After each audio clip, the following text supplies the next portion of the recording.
Welcome back. This is week two of our seminar series this quarter. We're thankful for the Woods Institute, as well as the Climate and Energy Policy Program and Stanford Sustainable Data Science for helping support this series of talks, which I hope you'll find very insightful.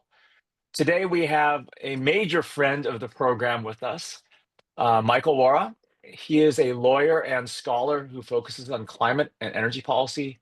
He is a senior research scholar at the Woods Institute for the Environment and director of the Climate and Energy Policy Program. His expertise sits at the intersection of science, law, and public policy. I should also note that Michael serves as the senior director for policy at the Sustainability Accelerator at our new Door School of Sustainability. In fact, Michael can correct me. I think the trivia is he was employee number one, if not close to it. In Uh, this Anjana was employee number one at the accelerator before she went on to do other things. Okay, so you're close. You were Yeah, in the number first two. few. Number Yeah. two, in this role, he actively manages an over $10 million year portfolio of sustainability-focused technology and policy projects to drive impact at scale. I'd like to say Michael's breadth of knowledge and connections in the wildfire space is without peer or equal. He's able to nimbly work with the scientific community, the insurance industry, consumer advocates, and state government officials towards developing meaningful policies and implementation of them. I find his talks and our conversations always insightful and perhaps more importantly, laced with nuanced grace and compassion towards all the different players and stakeholders in the wildfire problem and space. So, Michael, I'm going to let you share your screen. So pleased to have you with us today. Michael's going to share with us some insights on what can we learn from LA and how do we move on as the state of California in this new climate of wildfires. All right. Can everybody see my screen? Looks good. Working and we're in presentation mode? Fantastic.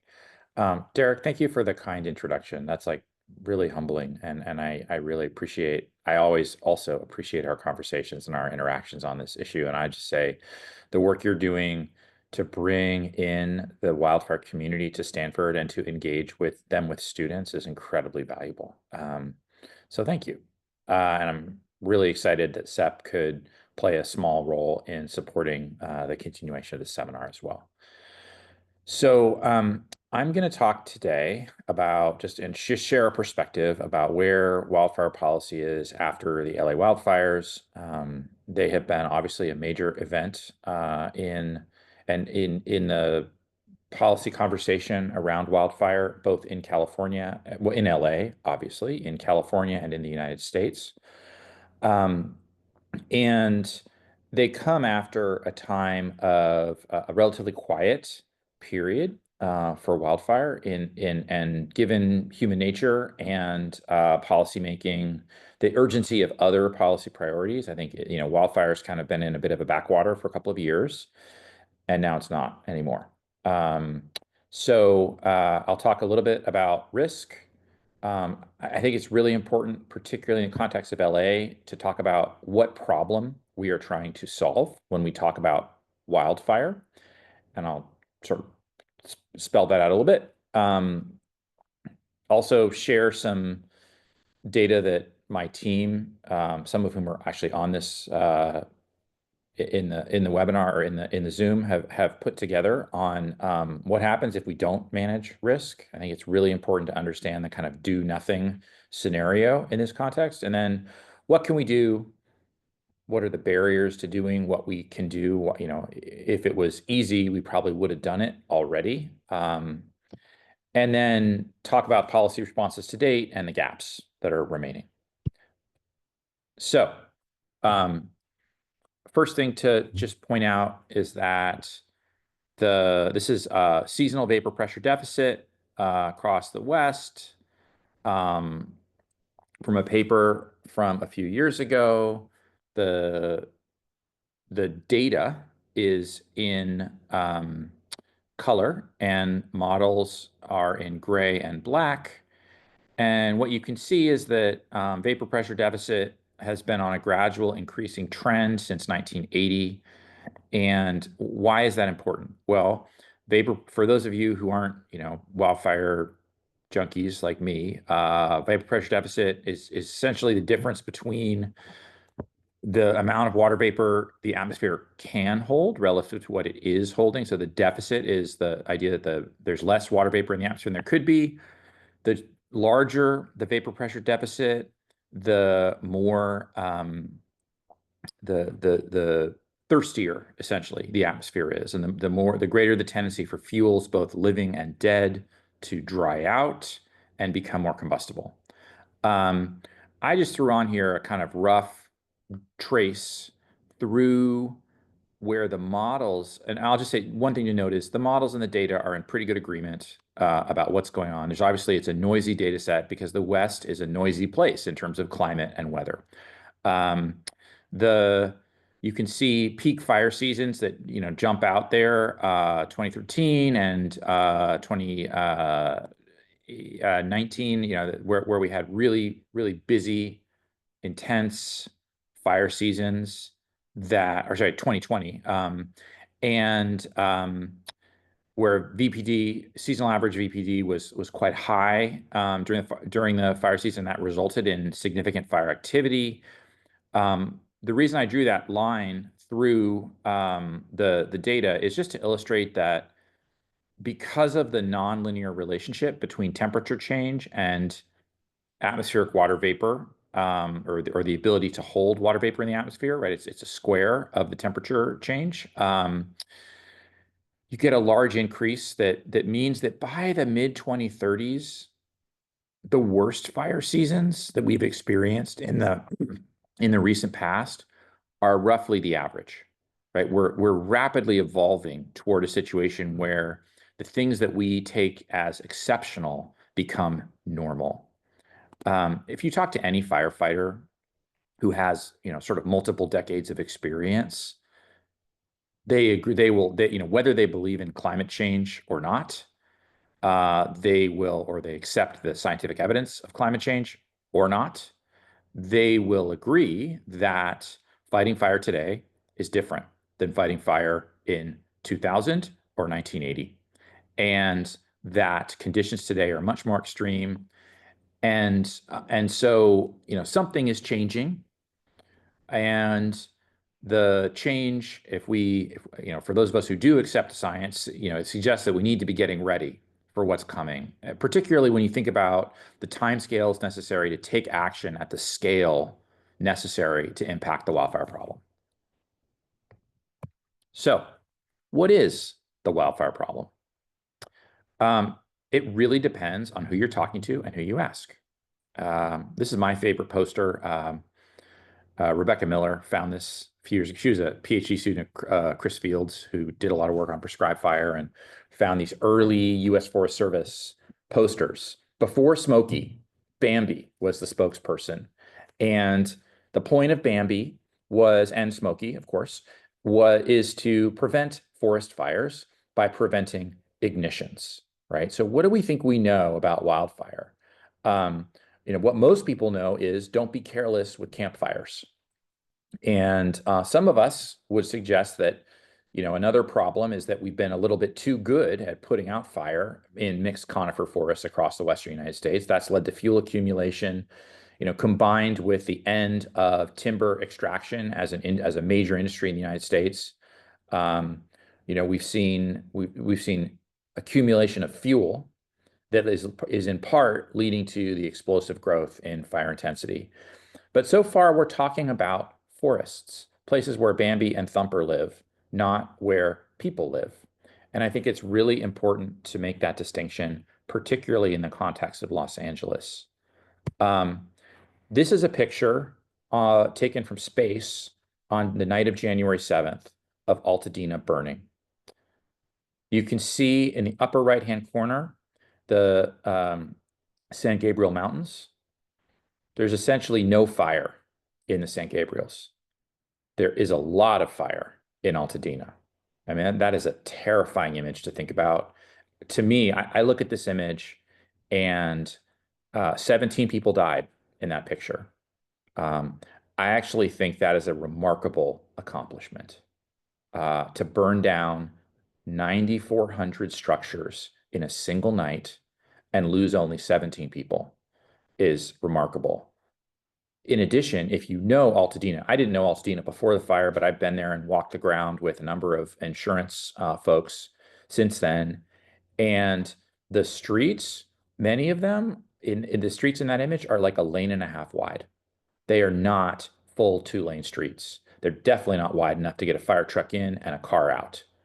And so the evacuation effort was, it was tragic that so many people died, but the evacuation effort was quite successful. But the real thing to note here, and the reason I include this picture, is this is not a wildland fire, right? What is burning in this image are houses and gardens, not the park uphill.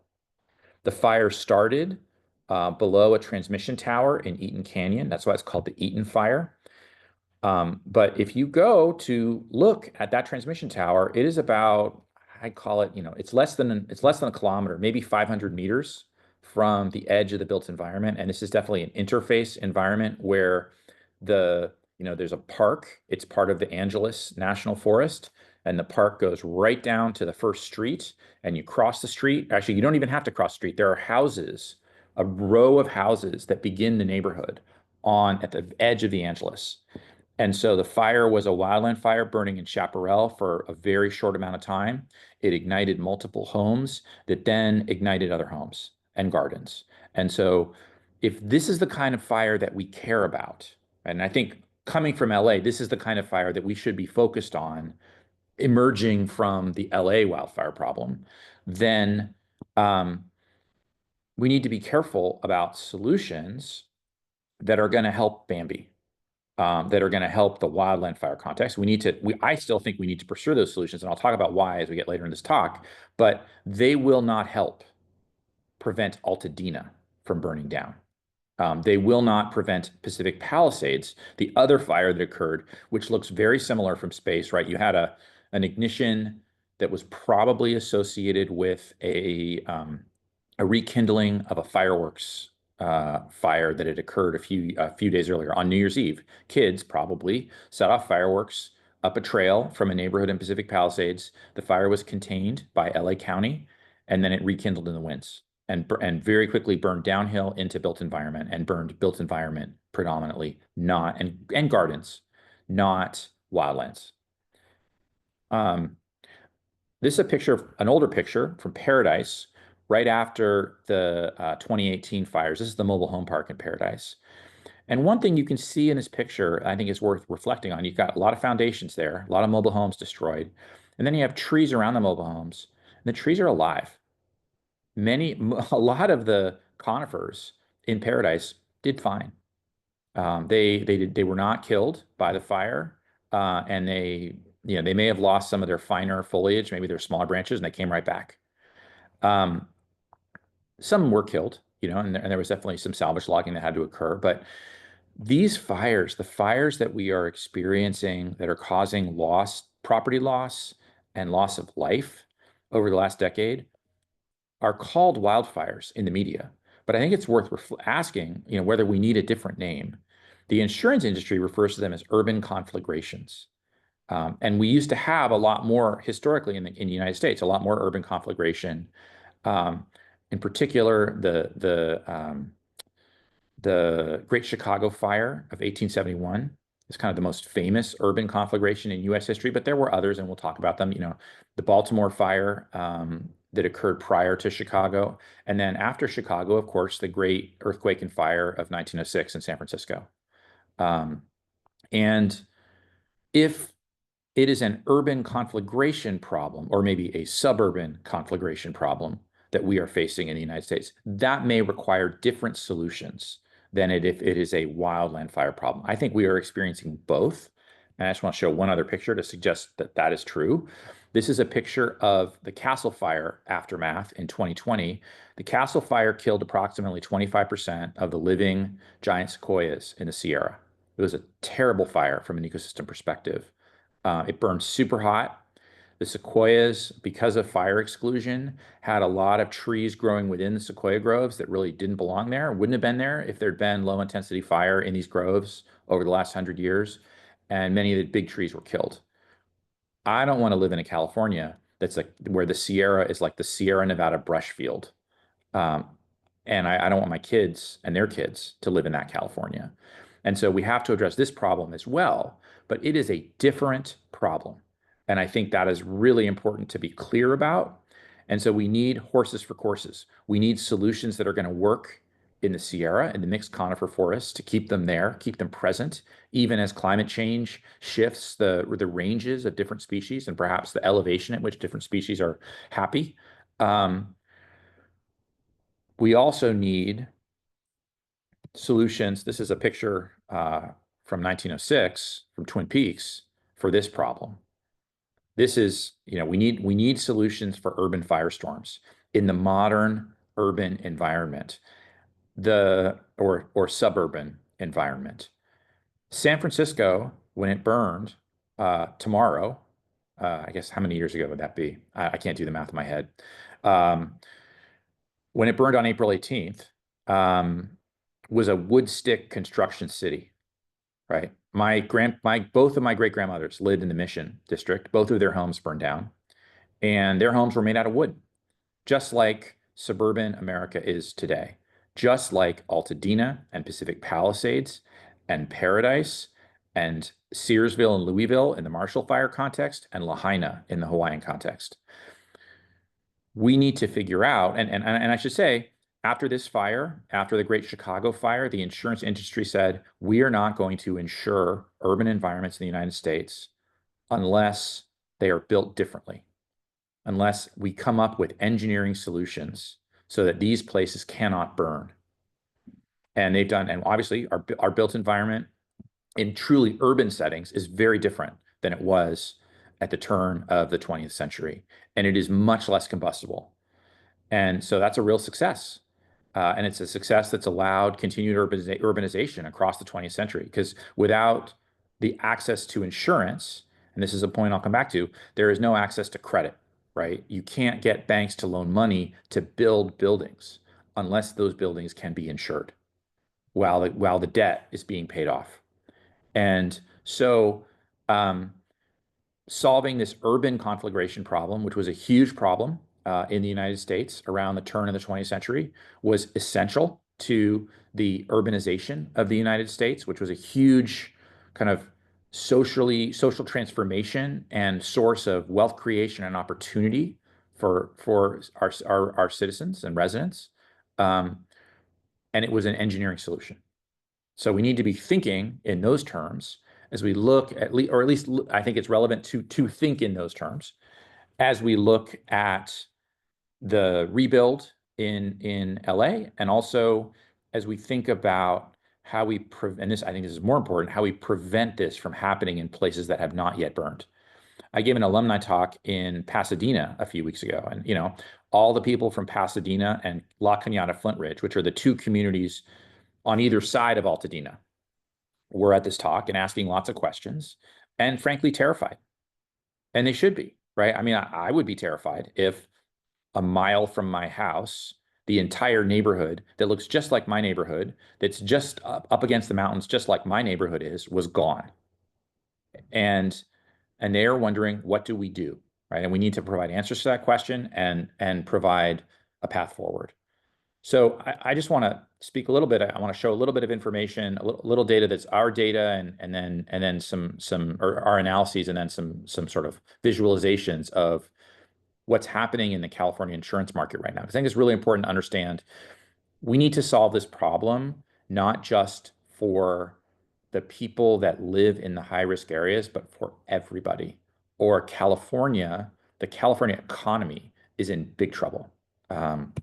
So this is some analyses that Nam Nguyen put together that is an extension of some work that Judd Boomhauer did a few years ago. Judd had data up to 2020, and this is just showing the average insurance premium by risk quintile in California. Okay, so the highest risk is Q5, quintile 5. And the lowest risk is Q1. That's like urbanized, California, if you live in downtown San Francisco or something. And you can see that around 2020, things changed. And What's changing, this is the price, the average premium in 2024 dollars to buy an insurance policy to insure a home using what's called HOA3, which is kind of the standard insurance policy that people get when they can get it in California. And the prices are skyrocketing. Um, what I will tell you is that the insurance uh, the insurance regulator in California, the California Department of Insurance, and the Commissioner Lara, are implementing a series of changes which are going to reinforce these price changes. Insurance is going to keep getting more expensive. And I should say the dashed lines are our projections of data using rate increases that have been approved by the commission. We don't the solid line is data reported out of commission filings. Like so we're projecting into the current market, and we do that using all of the rate increases that have been granted over the last 2 years. Um, but what you can see is we're on a roller coaster here, and going up, and this interacts really strongly with, I'm sure, what everyone on this call, if they live in California, are struggling with, which is the cost of housing, right? The cost of shelter in California is really high. Insurance is becoming a much larger fraction of the cost of shelter, particularly in places that have any wildfire risk. And this is not going to change. This is going to get worse. And the reason are losses, right?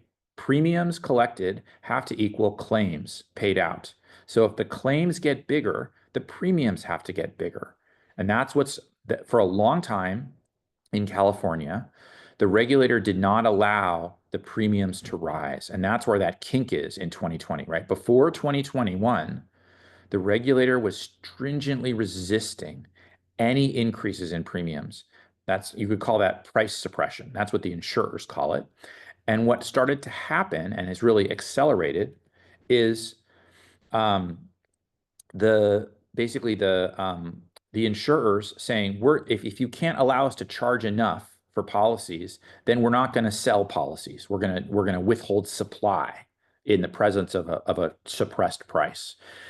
What happens if you can't get regular insurance in California is you go to something called the FAIR Plan. It's the insurer of last resort.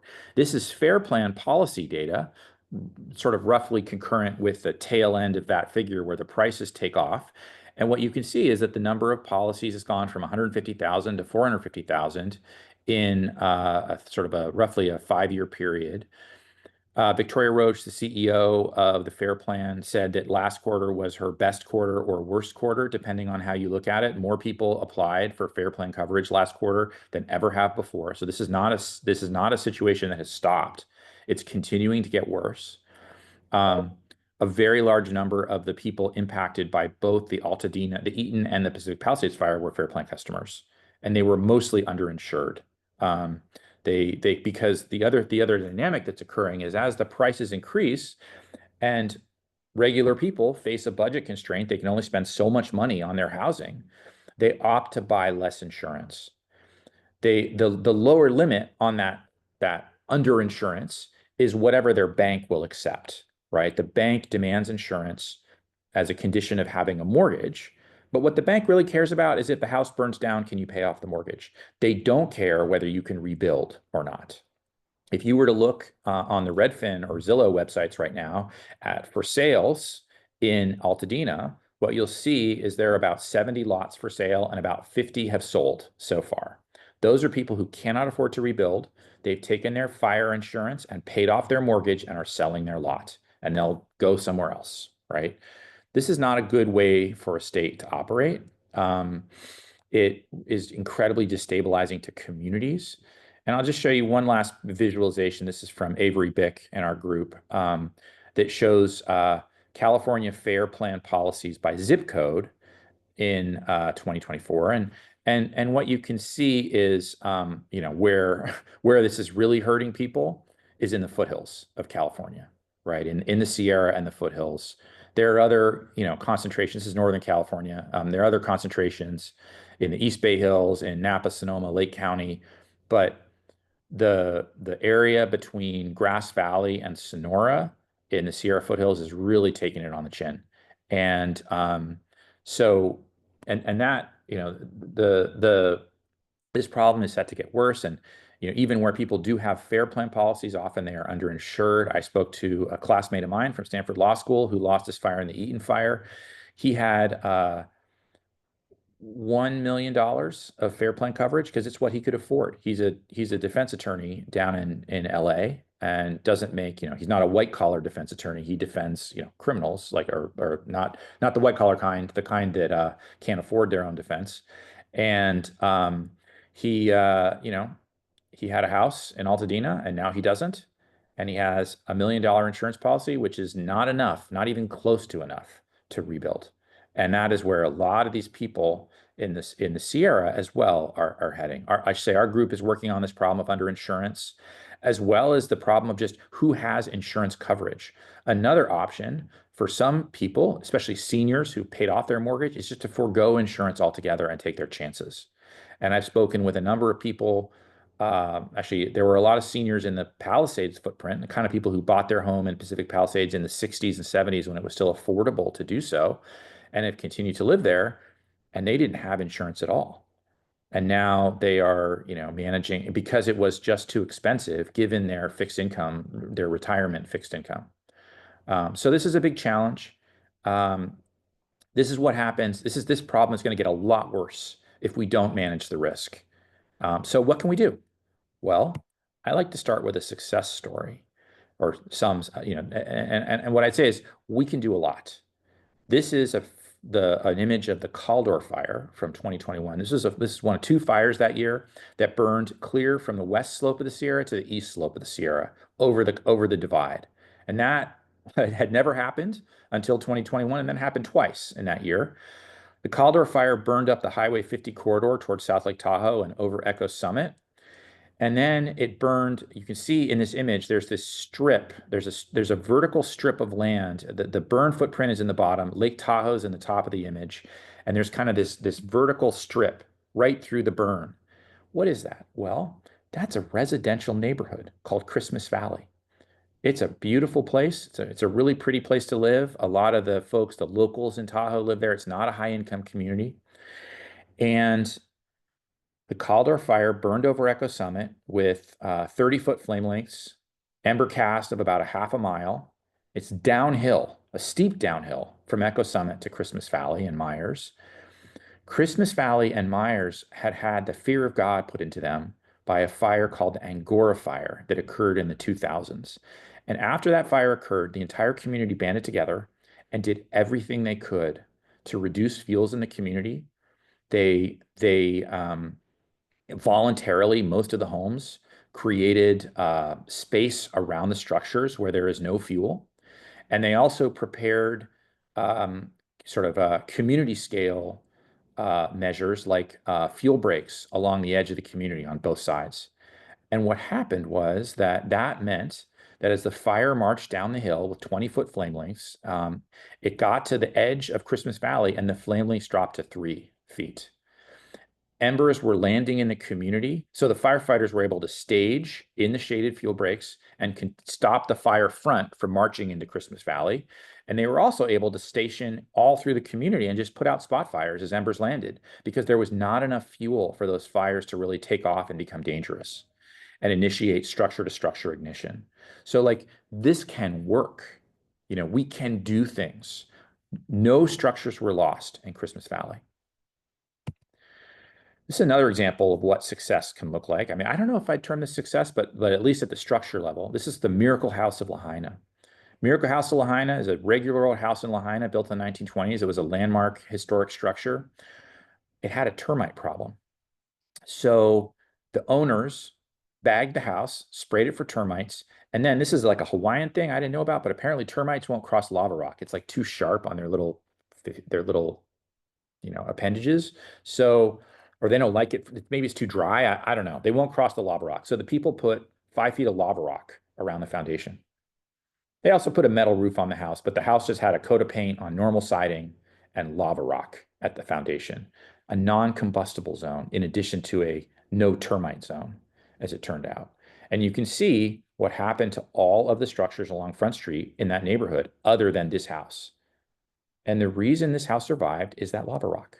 right? So essentially, changes in the garden, nothing else. Well, to be metal roof, screened vents, but changes in the garden caused this house to survive. This is another example that people have maybe seen pictures of. This is the house designed by Chasen Architects in Pacific Palisades. It survived very well, weathered the fire very well for similar reasons to the Lahaina house. It was well prepared from a structure ignition perspective. It had a bunch of features that made it very hard to ignite and very hard for embers, which are the key source of ignition in these urban firestorms, to get inside. So it was well screened. It it had you notice it's got this concrete wall around the house instead of like a white picket fence. It's kind of like a reference to a white picket fence, maybe, but it's also a barrier, a non-combustible barrier to embers that were blowing along the street. You can also see there's a car parked in the driveway next door, and the structure next door burned down. The car ignited and burned, but did not ignite the Chasen house, even though it's, within like 10 feet of the driveway, because that concrete wall was there. So non-combustible barriers can also provide really important safety. This is a big lesson actually in Altadena as well. These kind of stucco garden walls are more common in LA than around here, where we tend to use wood fences. And those stucco garden walls, like, 6-foot wall that had this kind of white stucco, to create privacy, also were really significant factors in home survival in Altadena, because they're an ember barrier. And most of the embers in these urban conflagrations are moving along the street, or sort of near ground level. And so if you have any kind of a non-combustible barrier that can stop them, you really increase the chances of survival of a structure downwind. Um, I can't. I guess I should try to get a video of this, but the yards gardening is a really important factor in community survival. When there are people that are kind of like Western wildfire storm chasers, they were in the Palisades footprint, videoing with their GoPros as the community burned down. And what you see play out over and over again on those videos is the gardens ignite, the embers fly into the vegetation that's right next to the homes. It ignites the vegetation, and then the homes burn down. The homes are ignited by the vegetation. And so vegetation and other flammable things like wood fences that are attached to structures are a huge risk. We can change that risk by changing the vegetation. This is a pretty draconian, or it's kind of modernist, I guess, yard that Fire Safe Marin has on their website. This is an Eichler, similar to many of the Eichlers in the faculty neighborhood at Stanford. Same era, same architect. But you can see the vegetation is pretty different than what you see in the faculty neighborhood at Stanford, right? And this vegetation is going to mean that as embers hit this house and fall to the ground at its base in a wildfire, the structure is much less likely to ignite. Now, it doesn't need to be this austere. This is another picture from Fire Safe Marin, where you see vegetation. This isn't right next to the house, but a yard that actually can be quite attractive and still create much greater survivability during a wildfire. And the key here is, the fuel load on this yard is pretty low. Even though it's a lush, wildflower packed kind of environment, you don't have mature shrubs. And you also have fuel breaks in the yard, the stone pathways and the stone retaining walls that really will support survival in a wildfire. So think about what I'm talking about here is sort of starting at the house and then moving away from the house, moving to larger scales and moving away from the structure. At the largest scale, we've also seen some success. This is sort of a larger scale is sort of how would we protect an entire community? This is an image taken from watch duty of a fire that burned at very high intensity in September, the bridge fire in the San Gabriel Mountains, and a community called Angeles Oaks. You can see Angeles Oaks is there you see the street plan, and just towards the red from Angeles Oaks is that white area. That's a prescribed fire that was done by the Angeles National Forest. and it stopped the bridge fire in its tracks and saved Angeles Oaks. So this is another, this is a sort of community scale fire break that was created very intentionally. Angeles Oaks is on a ridge top. Um, I was actually in the bridge fire burn footprint over my kids' spring break, and I'll tell you the ridge that this community is on and the slope leading up to that ridge is just unbelievable. I mean, that we're talking about a 1 to 2,000 foot topographic relief, very steep slope, very heavily vegetated chaparral. And so this prescribed fire really kept this community from being propped in front of a jet engine, exhaust. I mean, this was incredibly effective, and it just shows what can happen if we put fire on the ground in an intentional way. At the largest scale, these images are kind of becoming famous in the fire community, but the the use of prescribed fire, also returning fire to ecosystems that really have had a fire drought over the last 100 years, can be incredibly effective in terms of keeping them intact, even in the presence of high intensity, high severity fire. In this image, you see no treatment in the back. The forest is completely dead, um, and just torched by the Bootleg fire. In the foreground, you've got an area where there was only commercial thinning conducted, and in the middle of the picture, you've got a place where commercial thinning was conducted and followed by broadcast burning, prescribed fire to consume fuels on the forest floor. And you see the ecological significance of that, right? That this forest was able to withstand and remain healthy through, the Bootleg fire was one of the most intense fires ever to occur in Oregon, and laid waste to hundreds of thousands of acres of conifer forest there. So we have physical solutions. We can build a wildfire prepared home. We can have fire safe gardens that have zone zero well prepared, the area right around the house where these embers are going to land and ignite the structure. We can create shaded fuel breaks by doing commercial thinning and then putting fire on the ground after. This is a picture from Empire Grade.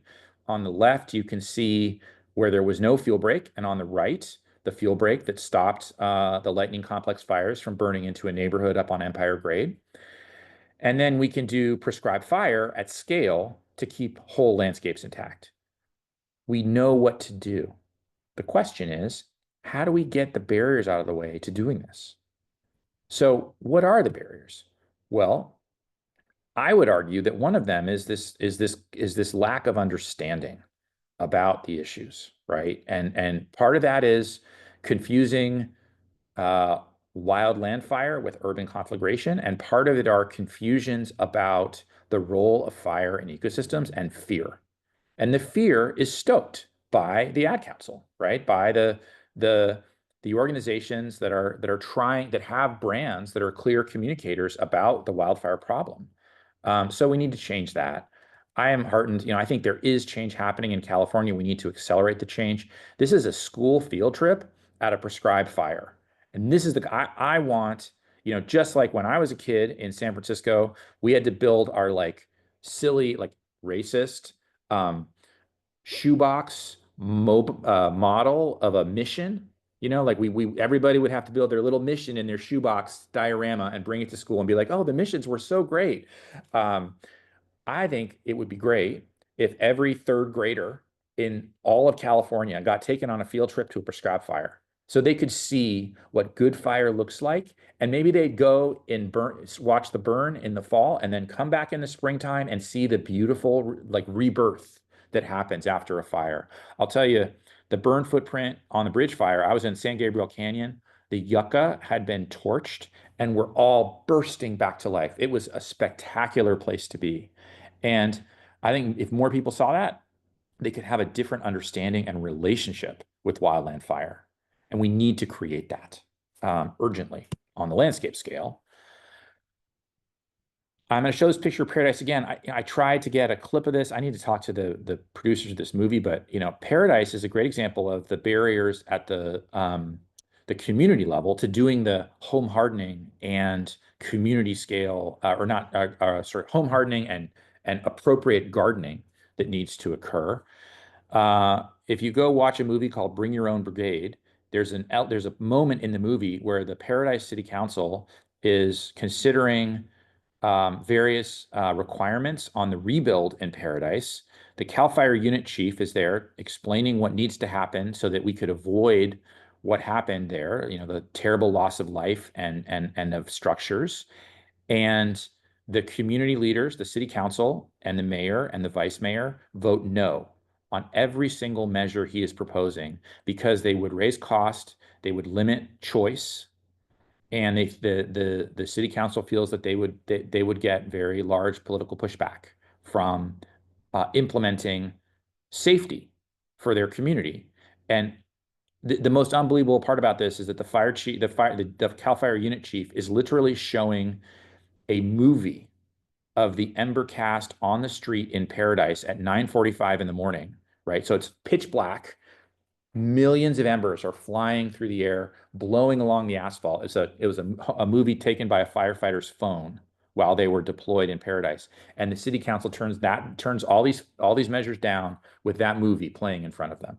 So we have an education problem, we have an implementation problem, and I would argue, we need to change what we're doing because the old strategy of firefighters showing up, knocking on your door and trying to persuade you that you need to harden your home to ember attack is unlikely to be successful because it hasn't worked. And so we need to be trying out different messages, different approaches, marrying carrots with sticks, and also creating visualizations, images, and stories about how you can that reach people where they are with respect to home ownership, right? When I think about my house, it's not a bunker that will survive aerial attack that I need to harden. It's a place where I want my kids playing in the backyard instead of on their phones on the couch. It's a place where I want to entertain and welcome my friends and the people that I care about and love into our garden and around our dining room table. And we need to meet people, I think, in that space and also show them beautiful images of homes that are safe to create an aesthetic that is one of beauty and also safety. And we don't have that yet, but hopefully coming out of LA, we can build it. I'll just note another barrier is the relationship between these two guys. Um, the Forest Service is a really important player in all of this, right? The fires that ignited and burned neighborhoods in LA, mostly they were urban conflagrations, but they ignited on federal land, both of them. And the feds own a tremendous swath and have management authority over a tremendous swath of the Sierra, especially. And so managing this relationship and really the relationship between CAL FIRE and the U.S. Forest Service is incredibly important. There's obviously a lot of conflict in this relationship right now. It won't be forever, well, unless we have a third-term president or something. But the, you know, I think this is in some ways a short-term problem, and for both of them, because Newsom will be out in 18 months as well. But we need to think about the state-federal relationship and partnership and where California can exercise, can provide resources and gain access and traction on managing the federal estate. Because the reality is the Forest Service is not going to have the money or the people to do the work. So in response to what happened in Los Angeles, what has been the response of state government? It's actually been fairly substantial, but there's also a lot left to be done.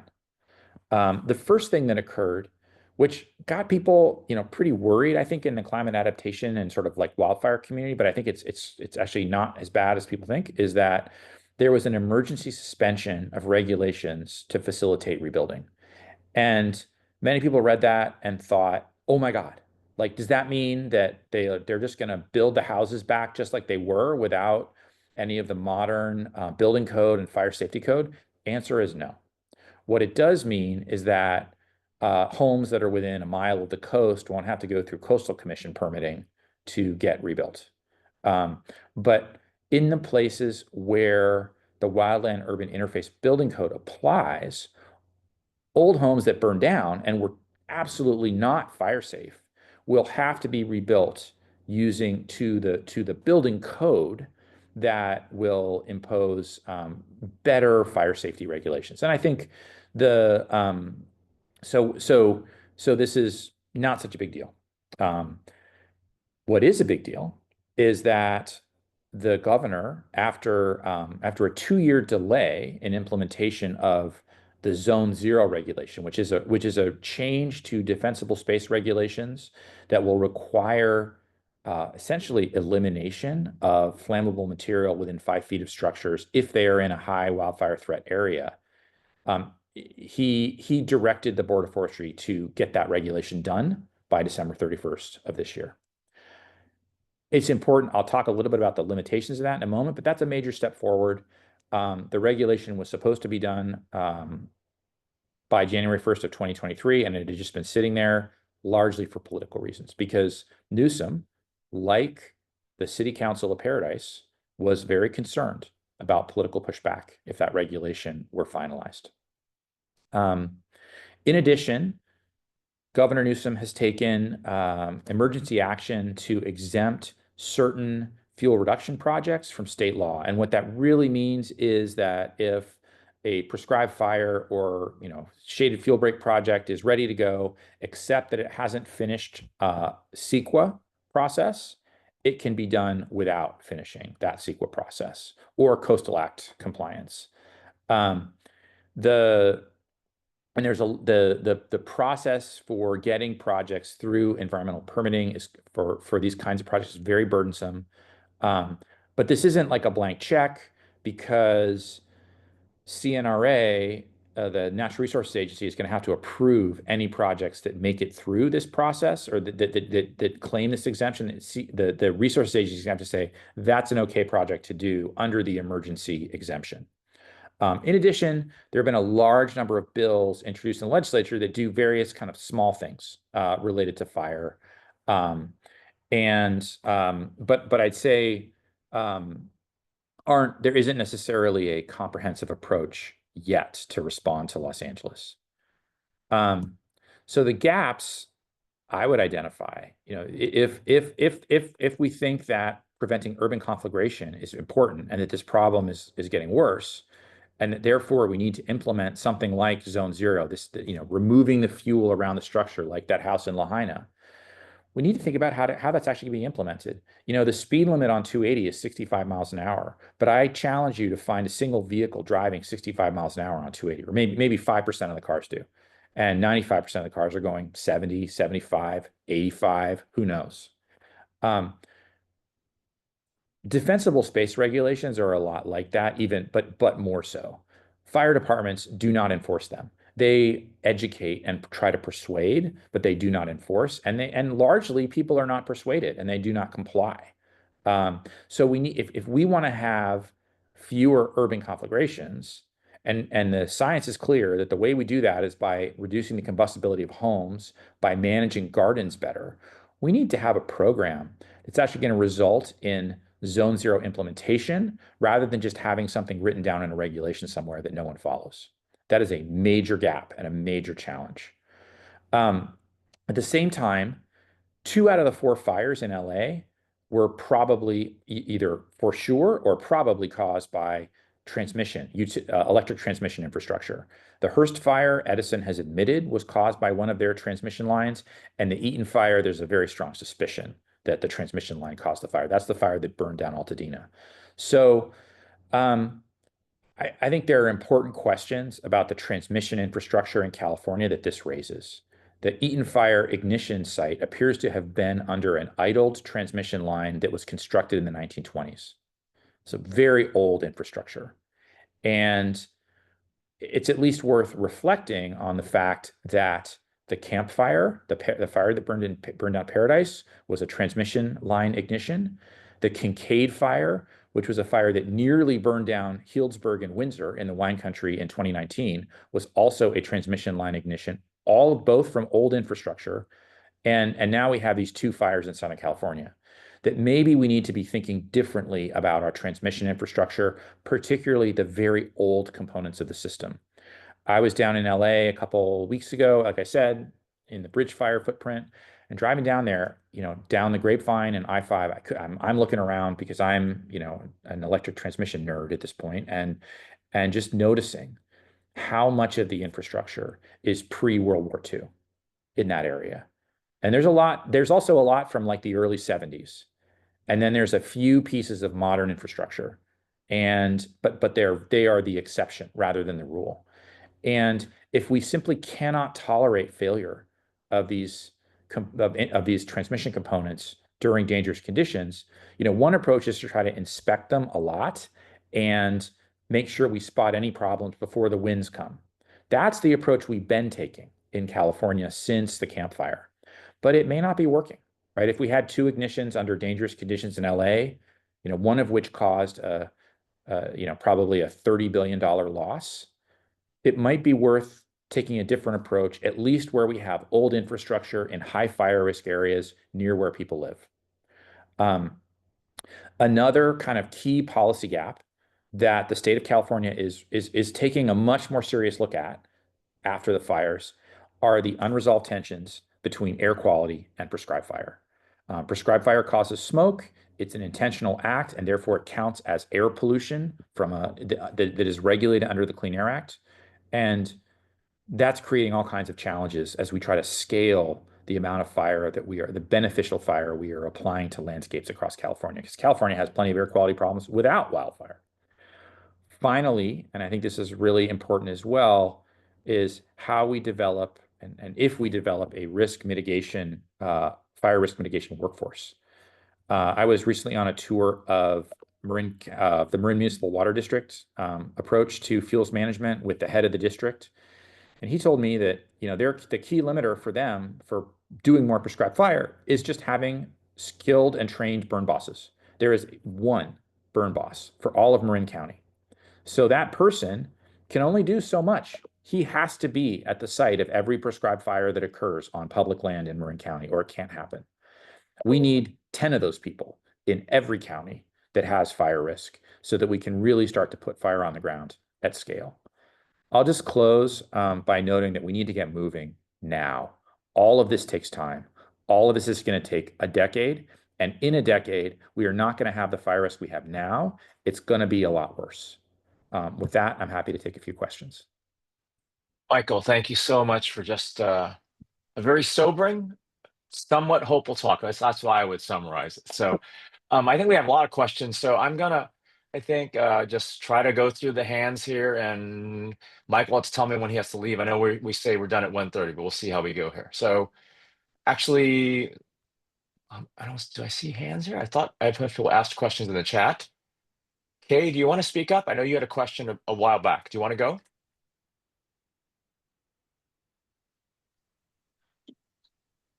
Yeah, I had it. Michael, first of all, this was an amazing talk. Thank you so much. And I'm just curious because my community is waging war on eucalyptus trees. And, I understand they're a fairly flammable tree, but they're flammable tree. There are so many in California. And is this a realistic thing to address? Eucalyptus are really tough. What I would say is that if you've ever seen them burn, it's a real eye opener. We had a fire. There's a eucalyptus forest near my home in Mill Valley, where we had an ignition in 2003, and what happens is that the individual trees explode, and you also get projected into the air flammable debris. So I was sitting in our office and I noticed things falling out of the air that were on fire, sort of pirouetting down. And they're the individual leaves and pieces of the bark just flying through the air and burning, and they were landing on our deck. And I went outside with my garden hose and just started putting them out. And so what do you do with that when it costs $5,000-$10,000 to cut down a big mature eucalyptus tree? I think one thing is you actively manage the fuels underneath the trees. You also, remove them when you can. and you pay to remove them when they're close to structures, and it is worth it. Will we ever get rid of all the eucalyptus in California? Of course not. It's impossible. It's like saying we're going to get rid of Scotch broom or something. Like, good luck. But that's a problem where, at least the way I look at it, it is worth thinking about when you are close to structures and close to communities, if you can afford it. But that's also, and this is also where, implementation of wildfire safety, like it's going to take money, and there are shared benefits to this, right? At the community level, even if you're not right next to the eucalyptus forest, it's worth contributing something to getting rid of it or improving its safety, because if the person's home next door to the forest catches on fire, their home is likely to catch your home on fire. There are spillovers, right? This is a collective action problem. And then at the regional and state level, if we don't get our act together on this stuff, no one's going to have homeowners insurance, or the homeowners insurance we do have is going to be incredibly expensive. And so that tends to suggest that the state should be willing to spend money, more money than we are currently spending. Yeah, in my community, you can get $3,000 a year towards some kind of remediation. And they recently came through our neighborhood and said they're applying for a state grant to remove a lot of eucalyptus.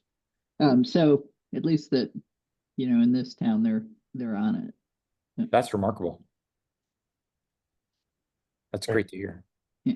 Thank you, Kathy. Other questions? I think we can take one or two more. Devon, do you want to just speak up? I saw you put something in chat. I don't have a chance to jump to chat. Devon, just go ahead. Yeah, hi. My name is Dave, and I'm a junior here at Stanford. This is such an interesting presentation. Thank you so much. I'm kind of curious, like from your lens, do you feel like the biggest levers of change in the wildfire space are like social or technological?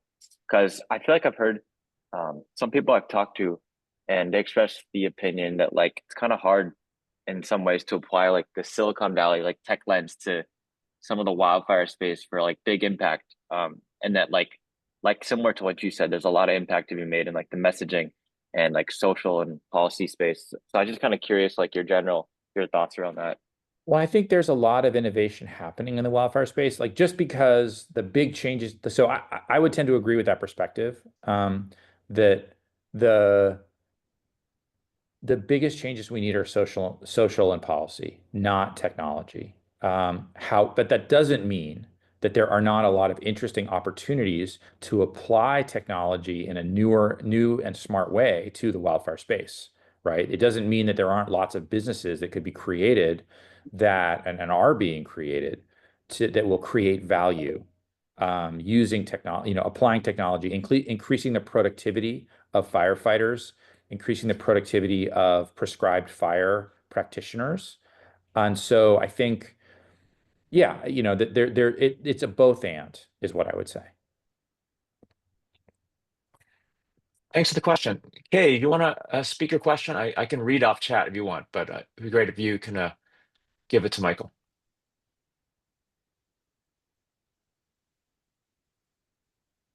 Okay, I'll read it. Are wildfires rather than urban conflagrations still important to prevent? Is the solution a mix of prescribed fires along with wildfire prevention, or should we not be preventing wildfires? Well,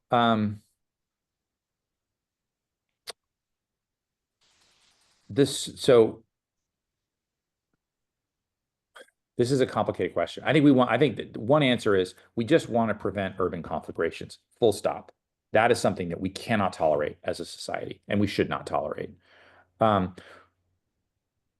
We actually need more fire of a certain kind in the landscape in many parts of California. Not all, but many. And the kind of fire we need is low to moderate intensity fire at a relatively high frequency. So many parts of California used to burn every 10 years or so. And that created a very open landscape with lots of big mature trees and very little kind of underbrush, sort of like a park-like sort of setting. That's what the pioneers encountered when they came west to steal all the gold rocks out of the Sierra and extirpate the Native Americans. And that was a created landscape, created by the work by nature, by lightning, and also by the work of Native Americans over thousands of years, burning the landscape. And we need to go back as much as we can to that. And part of that can occur through prescribed fire.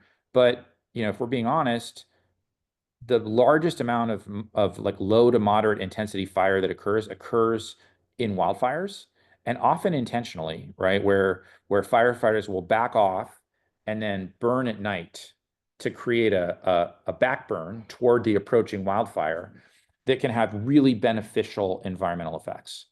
And so that's an approach that works well.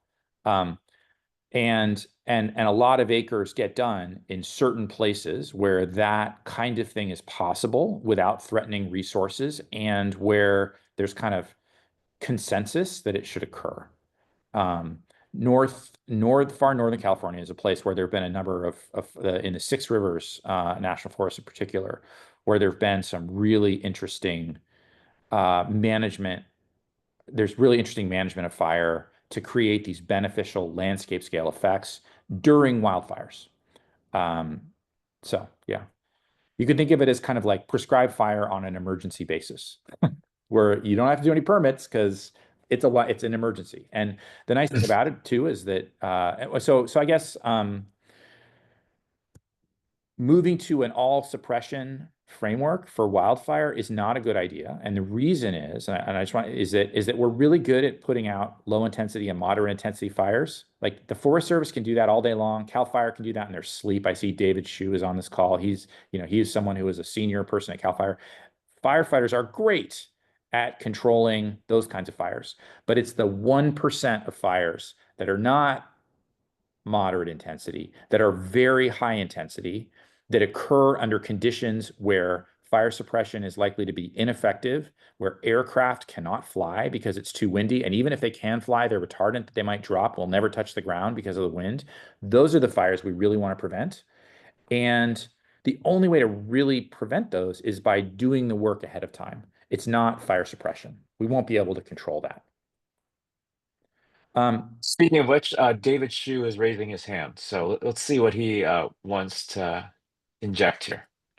Well, thank you, Derek, and Michael, thank you very much. And I David. wanted to actually capitalize on what you just said there and suggest a narrative that this contributes to the social aspect that I think is far, far more important for us to focus on than the technological aspect. And it also goes to the entire narrative of the communal thinking of wildfires as being a bad thing and an unwanted thing, to accepting the notion that fires as just a natural part of the environment. There, as to your speaking, I like to use the term beneficial fires.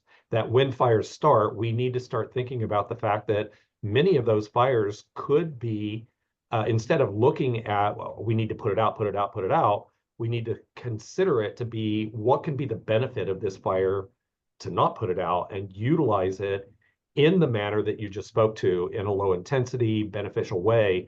And if we could get people to rethink that entire notion, obviously there's smoke impacts that we still have to deal with and all those kind of things, so that we don't have 100% of the answers.